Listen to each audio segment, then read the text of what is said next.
بڑا عجیب مزہ ہے۔ جسے اللہ سے عشق ہو جائے، اللہ سے محبت ہو جائے، اللہ پاک کی یاد میں کھونا نصیب ہو جائے، وہ بڑا خوش قسمت ہے، وہ عورت بڑی خوش قسمت ہے، وہ مرد بڑا خوش قسمت ہے۔ آج ہمارے دل، ہم نے خود ہی اپنے دلوں کو کچرے کا ڈبہ بنایا ہوا ہے، پتہ نہیں کیا کیا محبتیں اس میں ڈالی ہوئی ہیں۔ اللہ کی محبت کو دل میں ڈالنے کی ہم نے کوشش ہی نہیں کی کبھی۔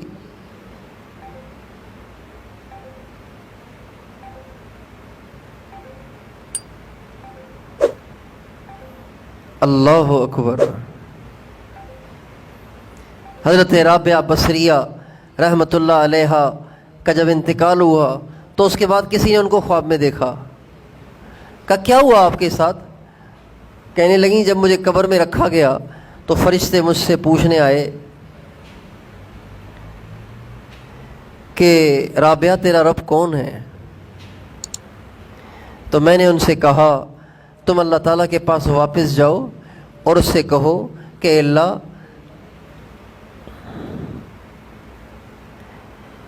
رابعہ آپ کو یاد ہے کہ نہیں ہے؟ رابعہ آپ کو یاد ہے کہ نہیں ہے؟ فرشتے گئے جواب لے آئے کہ اللہ کہہ رہے ہیں رابعہ ہمیں یاد ہے، ہم رابعہ کو بھولے نہیں ہیں۔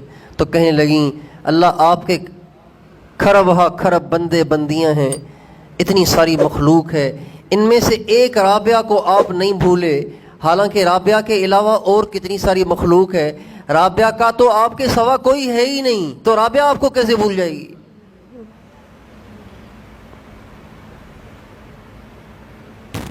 حضرت جنید بغدادی رحمۃ اللہ علیہ کا انتقال ہونے لگا تو ان کے سامنے جو پاس کھڑے ہوئے تھے وہ زور زور سے کلمہ پڑھنے لگے۔ تو حکم یہی ہے کہ جب کسی کا انتقال ہونے لگے تو اس کو کلمہ پڑھنے کا حکم نہیں کرنا چاہیے، کلمہ پڑھو کلمہ پڑھو، انکار کرے گا تو گناہ گار ہو جائے گا، اس لیے کلمہ زور زور سے اس کے سامنے پڑھنا چاہیے، اس کے سامنے زور زور سے کلمہ پڑھنا چاہیے۔ چنانچہ حضرت جنید بغدادی رحمۃ اللہ علیہ کے سامنے جب لوگ زور زور سے کلمہ پڑھنے لگے تو پہلے تو آنکھیں بند تھیں، پھر انہوں نے آنکھیں کھولیں اور مسکرانے لگے، اور ان سے جو کلمہ پڑھ کے کلمے کی یاد دلا رہے تھے ان سے فرمانے لگے مجھے کلمے کی یاد دلا رہے ہو، میں تو کبھی اسے بھولے ہی نہیں ہوں، مجھے یاد دلا رہے ہو تو۔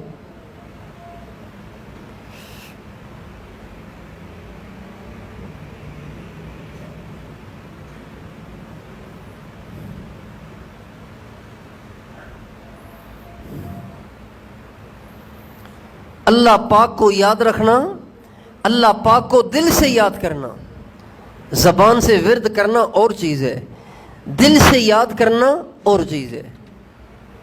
اور دل کا جو سکون اللہ نے رکھا ہے وہ رکھا ہے دل سے اللہ کو یاد کرنے میں۔